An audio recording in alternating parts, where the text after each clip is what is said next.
तुम हिंदुओं को 50 जाति में तोड़ दो और जब तुम्हारा उल्टा कोई जाति पूछ ले तो तुम्हें मिर्ची लग गया। मतलब अरे भाई साहब बंद करो ये दोगलई। तुम एक बिरादरी हिंदुओं को 50 जातियों में बांट के उनको तोड़ने का काम कर रहे हो और बगल वाला कोई भी अगर शांति दूतों की जो मुसलमानों की जो जातियाँ होती है उनमें तुम्हारा मुंह नहीं खुलता है। क्यों नहीं खुलता? उसमें उनमें भी तो 75 जातियां हैं। हिंदू वो मूर्ख प्रजाति है जो हमेशा तो इनको कुछ भी बोल दो ये टूट जाते हैं। हर 2 मिनट में एक दूसरे पे लड़ने पे आ जाते हैं क्योंकि कभी संगठित ही नहीं होते हैं। मैं खुद एक चमार राहुल गांधी जी से पूछना चाहता हूं कि अब देखिए, अगर राहुल गांधी जातिगत जनगणना करवाएंगे तो वो जो भी करने वाला है वो मेरे घर पे आएगा, वो पूछेगा मेरे से भाई तुम्हारी जाति क्या है, पूछेगा ना। तो जब कोई आपका आदमी आकर मेरी जाति पूछ सकता है तो फिर मैं आपकी जाति क्यों नहीं पूछ सकता? संसद में इन दिनों कांग्रेस के सांसद और लोकसभा में नेता प्रतिपक्ष राहुल गांधी की जाति को लेकर घमासान मचा हुआ है। हंगामा इतना बरपा कि वो हंगामा उत्तर प्रदेश के पूर्व सीएम अखिलेश यादव भी उसमें कूदे और अखिलेश यादव ने भी ये कहा कि अनुराग ठाकुर की हिम्मत कैसे हुई किसी की जाति पूछने की। तो आज इसी पे ज़्यादा चर्चा करने के लिए हमारे साथ डॉक्टर प्रकाश हैं, जिनको आप लगातार सोशल मीडिया पे देखते होंगे। वो लगातार वो बोलते हैं, जो आज की राजनीति है उस पर बोलते हैं। तो इनसे जानेंगे जो अनुराग ठाकुर ने कहा था उस पर राहुल गांधी की नाराज़गी, उनके समर्थकों की नाराज़गी का क्या कारण है। तो सीधे चर्चा की शुरुआत करते हैं। डॉक्टर साहब धन्यवाद, आपका स्वागत है द न्यूज़ पेपर में। आपके चैनल को मेरा प्रणाम और आपके दर्शकों को भी मेरा प्रणाम। जी, मेरा सवाल ये है कि अनुराग ठाकुर ने बिना कोई नाम लिए बोला तो राहुल गांधी को या उनके समर्थकों को बुरा क्यों लग गया? क्या गलत बोला? मैं तो सीधा बोलता हूँ, राहुल गांधी के लिए बोला गया है। जो लोगों का जात और सर्टिफिकेट पूछ के नौकरियां देते हो, जो लोग, मैंने तो ऐसी कितनी वीडियो में देखा। आज अखिलेश यादव जी समर्थन दे रहे हैं, मैंने तो कितना वीडियो देखा जिसमें खुद पत्रकारों के नाम पूछ रहे हैं कि नाम बताओ, मिश्रा जी हो कि यादव जी हो। तो जो आदमी जात पूछ के लोगों का नाम पूछ रहा है उसको आज मिर्ची लग रही है। जो लोग जाति जनगणना करा रहा है उनको जात पूछने से टेंशन ले रहा है। तो फिर एक काम करो ना, मत कराओ जाति जनगणना, मत पूछेगा कोई तुमसे जात। तुम करो तो ठीक और वो करे तो मतलब एकदम उल्टा हो गया। क्या गलत बोला राहुल गांधी ने? जात पूछा। जो जातों के ज़्यादा शुभचिंतक हुए हैं वो अपना DNA टेस्ट कराएं कि रियल में वो कौन है, कि मुस्लिम है कि पारसी है कि क्रिश्चियन है कि हिंदू है। सीधा बात बोल रहा हूँ मैं। क्या भारतीय होने से काम नहीं चलेगा? तो भारतीय होने की परिभाषा तो सबसे ज़्यादा हम ही दे रहे हैं। हम तो बोल रहे हैं, हम तो वासुदेव कुटुंबकम की बात करते हैं। हम तो बोलते हैं पूरा विश्व ही हमारा परिवार है। जात में बात कौन रहा है? कौन बांट रहा है? 10 दिन पहले किसने बिहार जातीय जनगणना लाया था? कौन बोल रहा था आरक्षण देते टाइम आप क्या पूछते हो कि भैया OBC कहाँ गया, ST कहाँ गया, SC कहाँ गया, जनरल कहाँ गया? इसमें आपको सबको टैगलाइन में अलग करना है और जब बात आ जाती है एकता करने की तब आपका मुंह बंद हो जाता है। तो आप जो कर रहे हो आपके ऊपर पड़ रहा है तो आपको मिर्ची लग रही है। तो सोचो, जो लोग यूनिटी की बात करते हैं, जो लोग एकता की बात करते हैं, उनको कितना दुख लगता होगा कि तुम एक बिरादरी हिंदुओं को 50 जातियों में बांट के उनको तोड़ने का काम कर रहे हो और बगल वाला कोई भी अगर शांति दूतों की जो मुसलमानों की जो जातियाँ होती है उनमें तुम्हारा मुंह नहीं खुलता है। क्यों नहीं खुलता? उसमें उनमें भी तो 75 जातियां हैं। रिजवी है, खुरेसी है, खान है, पठान है, उसमें तो आपका शब्द नहीं निकलता है। लेकिन इसमें करना है राजपूत, त्यागी, ब्राह्मण, भूमियार, बनिया, दलित, सब चीज़ जातियाँ गिनवा दो। क्यों? क्योंकि इनको पता है कहीं ना कहीं कि हिंदू वो मूर्ख प्रजाति है जो हमेशा तो इनको कुछ भी बोल दो ये टूट जाते हैं। हर 2 मिनट में एक दूसरे पे लड़ने पे आ जाते हैं क्योंकि कभी संगठित ही नहीं होते हैं। एक कहावत कहा जाता है ना कि 4 हिंदू 5 हिंदू एक साथ तब चलता है ना जब एक लाश ऊपर में चिता की और 4 लोग कंधे पर रखे हो, तभी 5 एक साथ चलते हैं, वरना कभी एक साथ नहीं चलते हैं। तो आप क्या मानते हैं कि राहुल गांधी की जाति पे बड़ी चर्चा है? आप व्यक्तिगत तौर पे क्या मानते हैं कि उनकी क्या जाति और क्या धर्म है उनका? अरे तो आपको दिक्कत क्या है भाई साहब? आप अगर पूछते हो, अच्छा स्टार्ट किसने किया? स्टार्ट कौन कर रहा है? आप ही तो पूछ रहे हो ना भैया इसकी जाति क्या है, उसकी जाति की है, और आपसे पूछ दिया, तंज कस दिया गया। मैं बोला तंज नहीं, ये रियलिटी में पूछा गया है। अब एक बात बताओ, इनकी माँ क्या है? क्रिश्चियन। पिता क्या है? हिंदू। इनका जन्म किससे हुआ? पारसी, यहूदी। ये लोग का जो भी है तो खुद का वो देखे ना, खुद का DNA टेस्ट कराएं।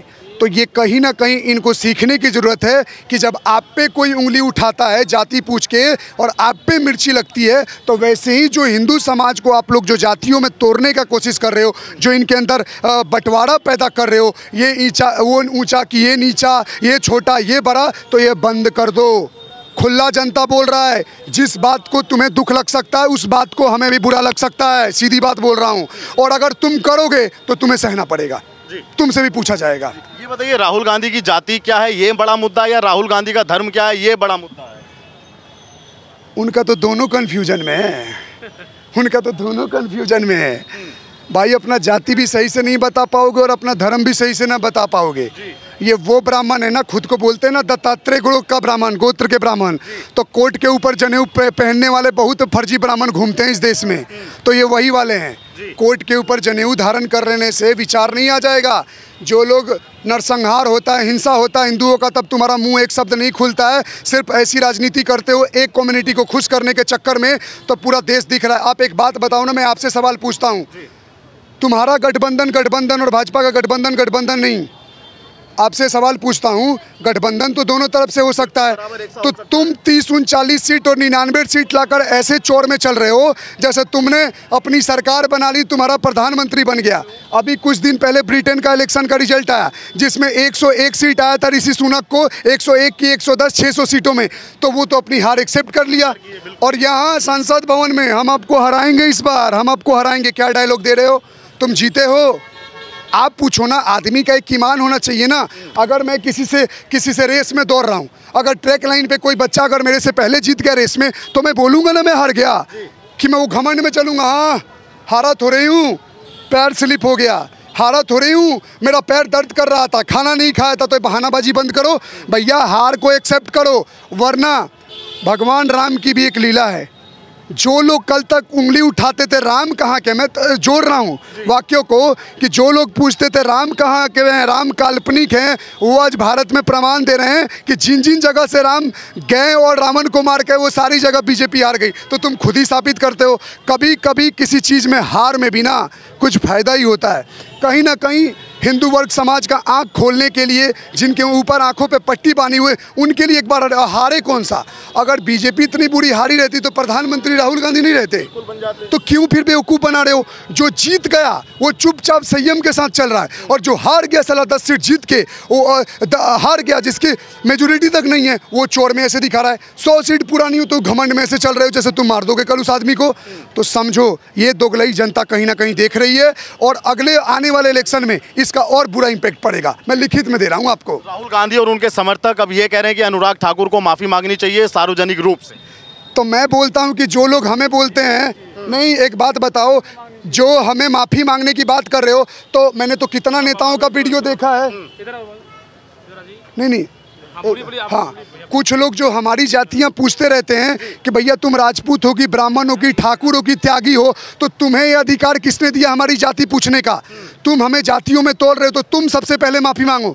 ये जो बड़े बड़े पार्टियों के अपने आप को नेता समझते हैं, मतलब ये तो वाह गजब का खेल है। मतलब तुम हिंदुओं को 50 जाति में तोड़ दो, और जब तुम्हारा उल्टा कोई जाति पूछ ले तो तुम्हें मिर्ची लग गया।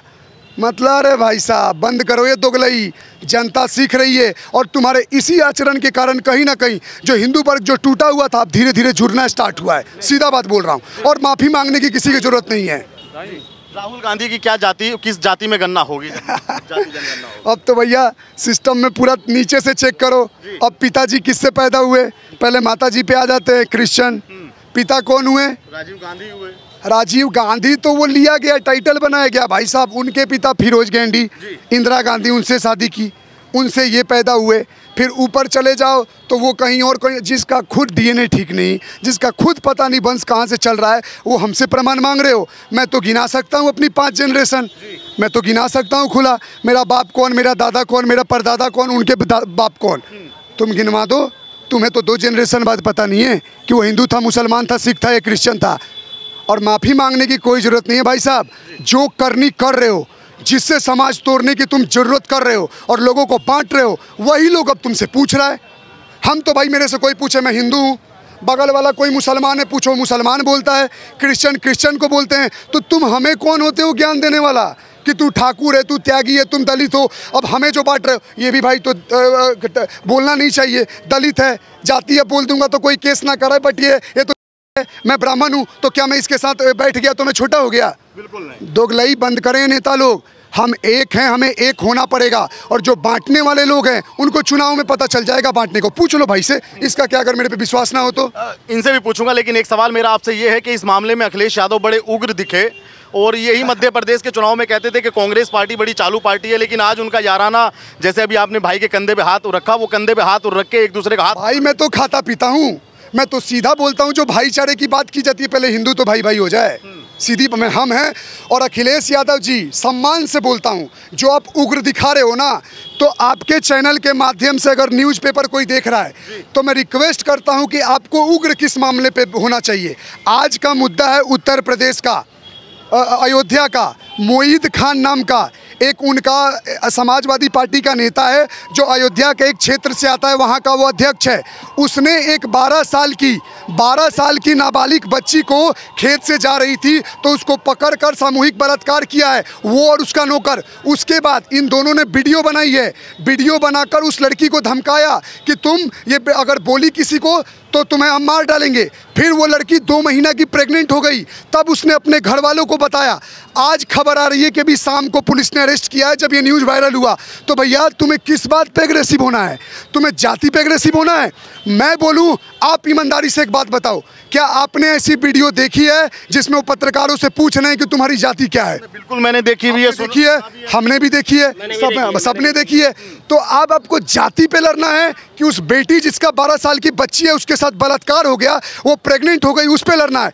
ये जितने दोगले राजनेता है ना, इनको ये समझना पड़ेगा किस मुद्दे पे लड़ना है, किस पे उखड़ना है। तुम संसद भवन में छाती पीट रहे हो, वहाँ का सांसद क्या नाम है, अवधेश प्रसाद, क्या बोलता है? I am not aware about the incident. अबे तू गधा है, तुझे कौन मंत्री बनाया? पाकिस्तान में क्या होगा ये तुझे पता चलेगा, या तू मोदी कर्नाटका में क्या कर रहा है ये पता चलेगा, तुझे अपने क्षेत्र का पता नहीं है। तो घर का पता नहीं क्या हो रहा है, मतलब तो यही हाल हो गया। खुद के घर की रोटी जल रही है और पड़ोसी के घर में क्या हो रहा है उसका चिंता लगा हुआ है तुमको। पहले अपना घर देख लें, उसके बाद दूसरे को ज्ञान दे।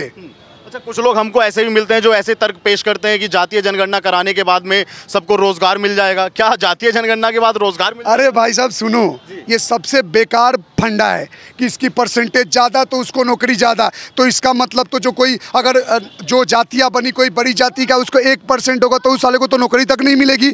मतलब तुम 50% हो गए तो 50% तुम्हारे लोग। भैया एक नियम कानून आरक्षण का भी एक दायरा था, भीमराव अंबेडकर जी ने बनाया कुछ सालों के। ये तो राजनीति चमकाने कर रहे हैं भाई, इतना ही था मैं तो फाइनेंशियल स्टेटस पे कर दूं ना।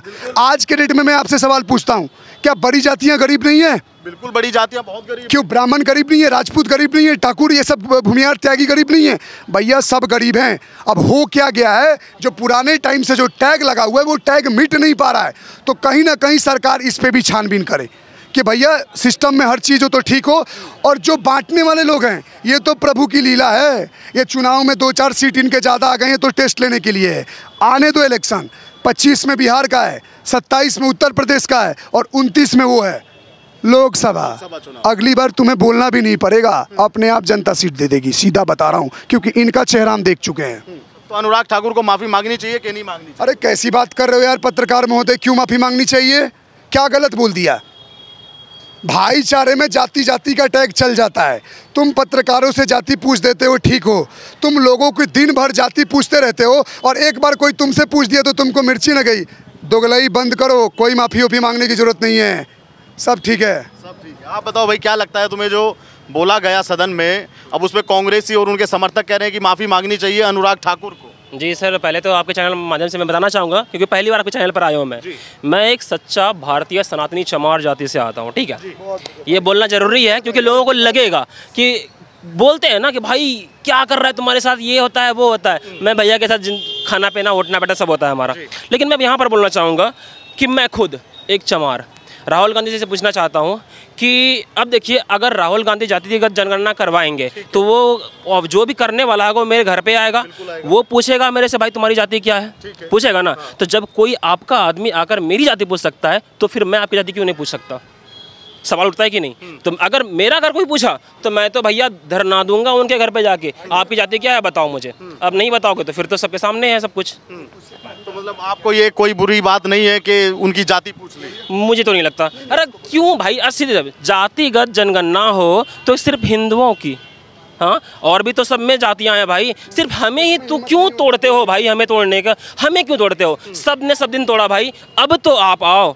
कोई ऐसा हमारे, वो तो भला हो राहुल गांधी जी का कि आपको देख देख करना भैया हम लोग सीख गए कि हिंदू को कैसे एक करना है। जब तक हिंदू एक नहीं होगा ना, याद रखिएगा आने वाला टाइम बहुत खतरनाक हो रहा है कि जब काटा जाएगा ना भैया, सुन लिए, अगर काटा जाएगा ना तो सरनेम नहीं दिखेगा, रमेश, सुरेश, महेश, ये वो देखा जाएगा। तो दलित भी वही लिखाता है और राजपूत, ब्राह्मण, भूमियार जितने भी हैं ना, अपर कास्ट, वो भी लिखाते हैं। तो सरनेम देख के नहीं काटा जाएगा, इस बात को ध्यान रखिएगा। नाम देख के काटा जाएगा। भाई एक बात बताओ ना, हमारा ही ठेका ले रखे हो क्या? तुमसे मैं पूछ रहा हूँ, हमारा ठेका ले रखे हो क्या? हिंदू हिंदू हिंदू, जाति जाति, जाओ दूसरे जातियों का भी ठेका ले लो, अगले दिन बता देंगे वो, तुम्हारी सारी राजनीति घुसेड़ देंगे। 72 फिरके होते हैं। वो बता रहा हूँ, खुला बोल रहा हूँ। तुम जो हमें ज्ञान दे रहे हो ना, ओए उधर करो सीधे, मैं वो बता रहा हूँ, हमें जो ज्ञान दे रहे हो वो ज्ञान दूसरी जातियों को दो। ये तो दुर्भाग्य है, हम हिंदुओं को हर चीज़ के लिए गिरगिरा के लड़ना मरना पड़ता, जैसे भीख मांग रहे हैं देश में। मेजोरिटी होने के बाद ऐसे अपने ज़मीर और स्वाभिमान के लिए लड़ते हैं जैसे इस देश में माइनॉरिटी हैं। हमारे माइनॉरिटी बांग्लादेश और पाकिस्तान में मिट के ख़त्म हो गए और यहाँ माइनॉरिटी मेजोरिटी के छाती पे तांडव कर रहा है। तुम एक शब्द बोल दो, तुम्हारा गर्दन ना कल कट जाए। मैं सही हूँ इसलिए चौर में चलता हूँ और इतना सक्षम हूँ कि गर्दन काटने वाला से पहले उसका हाथ उखाड़ के ही गाजियाबाद में करवा दूंगा। सीधा बोलता हूँ, मेरे को किसी का खौफ नहीं है, सच बोलूँगा। 2024 में मुझे डर लगेगा तो 2050 में क्या देश छोड़ के भाग जाऊँगा? कहाँ भागूंगा? कहाँ भागूंगा? तुमसे पूछ रहा हूँ पत्रकार। कोई भागने की जगह है बे ऑफ बंगाल और BNC में भागूंगा? कड़वा है मगर सत्य है, झुकने वाला कोई झुका सकते हो, हम जैसे टेढ़ों को नहीं झुका पाओगे क्योंकि हमें टेढ़ा करना आता है। और जो ये दोगलई कर रहे हैं जाति में बांटने को, अपने बाप दादा की नस्लें देखें कि वो किस जाति से हैं, हमें ज्ञान ना दें।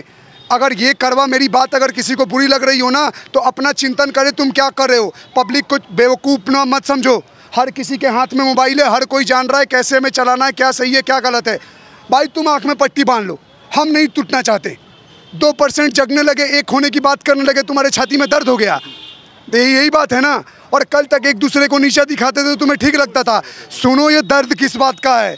ये दर्द इस बात का है कि जिनको तोड़ने की कोशिश कर रहे हैं वो जुड़ने लगे हैं। इस बात पे इनको सांस अटक रहा है और खाना हजम नहीं हो रहा है। अच्छा, आप इन फ्यूचर में क्या देखते हैं कि दोनों जो आजकल जोड़ी बनी हुई है, अखिलेश यादव की और राहुल गांधी की, वो जोड़ी कुछ करिश्मा करेगी लोकसभा में जैसे भाजपा को? हाँ, 4 दिन पहले अखिलेश यादव जी बोल रहे थे कि कांग्रेस के राहुल गांधी इन लोगों को वोट मत देना, ये चालू पार्टी है। अरे भैया क्या बात कर रहे हो यार। कल तक आम आदमी पार्टी के साथ गठबंधन था, टूट गया। चुनाव से पहले ममता बनर्जी बोल रही थी, उसने अपना चुनाव अलग माना। एक नेता को हराने के लिए सारे गिद्ध बकरी सुअर एक साथ मिल गए हैं, सच्चाई बता रहा हूँ, सारे एक साथ मिल गए, कुछ ना उखाड़ पाओगे। और दूसरी बात, वो आ तो गया, कहाँ हटा लिए? जब सब मिलके कुछ उखाड़ नहीं पाए तो अगली बार तो तुम एक साथ क्या एक साथ बैठोगे भी नहीं एक कुर्सी पे। अभी तो साइकिल के डंडे पे बैठे हैं ना राहुल गांधी, अखिलेश की साइकिल की नहीं, बुलेट, कार, हवाई जहाज का जमाना हो चुका है। साइकिल कुछ टाइम बाद बहुत पंचर होगी और इतनी पंचर होगी कि लोगों बदलना पड़ जाएगा उस पार्टी को। और ये सब देखने के बाद तो अब तो हम जैसे लोग, हम जैसे युवा बाहर निकल के आ रहे हैं, हिम्मत मिल रही है कि भैया जितना तोड़ोगे ना, अब भैया वो सब टाइम नहीं रहा। अब जब चीज़ें सुधर रही हैं तो फिर तुम लोग तोड़ने का कोशिश कर रहे हो, तो भैया ना, हम लोग भी पढ़े लिखे हैं और हम लोग भी आएंगे, हम लोग भी बोलेंगे। अगर अभी नहीं बोलेंगे ना तो लास्ट में अपने बच्चों को जवाब देने के लिए हम लोग नहीं रह पाएंगे। अच्छा, एक बात बताइए, आप SC कैटेगरी से आते हैं, अति पिछड़ी जाति से आते हैं, तो ये बताइए, आपके हक की बात करते हैं आजकल राहुल गांधी लगातार। मैंने तो जब भी सुना यही उनको सुना, उनके होठ खुले और वो एक ही बात बोलते हैं कि पिछड़े दलित आदिवासी का झंडा लेके हम चल रहे हैं, वरना मोदी जी तो भूल गए। तो आपको कौन लगता है ऐसा कि आपके लिए? अब देखिए, यहाँ पर मैं बोलूँगा, जैसे कि अभी भैया ने बोला कि गरीब सिर्फ अब पिछड़ी, अति पिछड़ा जाति में नहीं है, बहुत हद तक है, ज़्यादा है, लेकिन ऐसा नहीं कि सिर्फ इसी में है। अब मैं यहाँ पर आरक्षण वाली बात पर ना भैया बहुत बड़ा बहस चल जाता है, लेकिन मैं कहना चाहूँगा, अगर मैं जिस जाति से हूँ ना, उस जाति के भाइयों को कहूँगा, अगर आपकी ऑफिसर रैंक की जॉब एक बार लग जाती है, जैसे कि मैं सनी का जॉब अगर ऑफिसर रैंक का लग गया, तो मेरे बच्चों को आरक्षण नहीं मिलना चाहिए। मैं ये बोलना चाहूँगा, बहुत बड़ी बात है ये, समझिए थोड़ा सा। इससे क्या होगा? अरे भैया कब तक उसके बैसाखी लेके चलोगे? और ये बात बोलना नहीं चाहिए, लेकिन भाई बात सही है, थोड़ा आत्मसम्मान की बात होती है ना, कि अगर हम लोग 40 नंबर में 50 नंबर में पास क्वालिफाई होंगे तो क्या नासा का वैज्ञानिक हमें लेके जाएगा? कौन लेके जाएगा? वहाँ कौन? वहाँ नंबर चलेगा, वहाँ दिमाग चलेगा, वहाँ आरक्षण नहीं चलेगा भाई, ठीक है। और आने वाला टाइम ना प्राइवेटाइजेशन होने वाला है, प्राइवेट जाएगा, करना पड़ेगा, वो तो और प्राइवेट सेक्टर में आपको भाई आरक्षण नहीं दिया जाएगा, आपकी काबिलियत पर लेकर जाएगा। आप इस बात को समझ रहे हैं, लेकिन विपक्ष इस बात को क्यों नहीं समझ पा रहा अभी तक? समझना पड़ेगा सर, अगर देश को आगे लेके जाना है ना तो समझना पड़ेगा, और नहीं समझेंगे तो फिर तो ये लोग सीधा यहाँ दिख रहा है, मुझे दिख रहा है क्या, ये लोग तो डुबाने के फेर में लेके जा रहे हैं देश को। तो भैया हम जैसे युवा हैं देश को डूबने देंगे, देश पहले। जी ये बताइए, राहुल गांधी की धर्म और जाति पर लगातार भ्रम फैलते हैं, आप क्या मानते हैं उनके, वो किस धर्म के? भैया मैं अब क्या बोलूँ, वो किस धर्म के हैं, किस जाति के हैं, मुझे आज तक सच में समझ में नहीं आ पाया है। लेकिन हाँ, पूछूंगा जरूर जब मेरे घर पे आएगा कि तुम किस जाति के हो, मैं तब पूछूंगा जरूर उनसे जाके, बिल्कुल पूछूंगा, छाती ठोक के पूछूंगा कि भैया मैं तो चमार हूँ, तुम क्या हो। तो ये बताओ, जैसे अनुराग ठाकुर ने उनका नाम नहीं लिया, लेकिन फिर भी तंज उन्हीं पे कसा था, व्यंग्यात्मक नाम ना भैया उन्हीं को कहा, मैं तो कह रहा, मैं तो उन्हीं को कहा, मैं क्यों नहीं कहूँगा। अगर आप सबकी जाति पूछ सकते हैं तो मैं आपकी जाति क्यों नहीं पूछ सकता। संविधान हंगामा क्यों बरप गया इस पे? अब क्या कीजिएगा यार, अब उनकी जो पोल खुलने, आपका जवाब नहीं रहेगा तो चिल्लाएगा ही ना आदमी, जिसके पास जवाब नहीं रहेगा वो चिल्लाएगा, सीधी सी बात है सर। ये वो करके क्या करते हो, तोड़ते जाओ। कहीं ना कहीं लोग अब ये बात समझ चुके हैं कि जो हमें तोड़ने की कोशिश करेंगे हम उन्हें तोड़ देंगे, हम उन्हें तोड़ बिल्कुल देंगे, सीधी बात। बिल्कुल तोड़ेंगे भैया। अरे मैं हिंदू राष्ट्र बनाऊंगा यार, हिंदू राष्ट्र बन के रहेगा। क्या बात है? अरे हिंदू राष्ट्र बन के रहेगा। विपक्ष कह रहा है कि हिंदू राष्ट्र का एक गांव तो बनाए नहीं, तुम राष्ट्र कैसे? अरे हिंदू राष्ट्र बनेगा, हिंदू राष्ट्र बनेगा। मैं दृढ़ता पूर्वक कह रहा हूँ, हिंदू राष्ट्र बनेगा। डंके की चोट पे कह रहा हूँ, हिंदू राष्ट्र बनेगा, समझ लो, हिंदू राष्ट्र बनेगा भाई। कि जैसे लोग बोलते हैं, जैसे अंकल जी ने बोला, अब कुछ लोग सोचेंगे कि भैया हिंदू राष्ट्र, देखो हिंदू कैसे बात कर रहा है। हिंदू राष्ट्र की परिभाषा क्या हुई? क्या हिंदू राष्ट्र, जैसे हम हिंदू होने के नाते हम क्या बोलते हैं, क्या हिंदू राष्ट्र कहलाने का मतलब ये होगा कि हम मुसलमानों को मार देंगे, क्या मुसलमानों को नदियों में फेंक देंगे? नहीं, हम हिंदुओं का एक ही तो देश बचा है, हम कहाँ जाए यार। एक बात, हाँ वो एक बात बताओ, 56-57 देश धर्म के आधार पे हो सकता है, तो क्या एक धर्म के आधार पे हमारा देश नहीं हो सकता? तो भैया हमारा भी तो अपना हक है, हम तुम्हें मार के, हाँ लेकिन अगर तुम आबादी बढ़ा के हमें मारने की कोशिश करोगे तो जिस भाषा में चाहोगे उस भाषा में जवाब देंगे, छोड़ेंगे नहीं। ये तो पार्टियां मतलब। ये तमाम लोगों की राय आपने सुनी, आप भी वीडियो पे अपनी राय रखिएगा, और चैनल पर नया है तो चैनल को सब्सक्राइब जरूर कीजिएगा। धन्यवाद।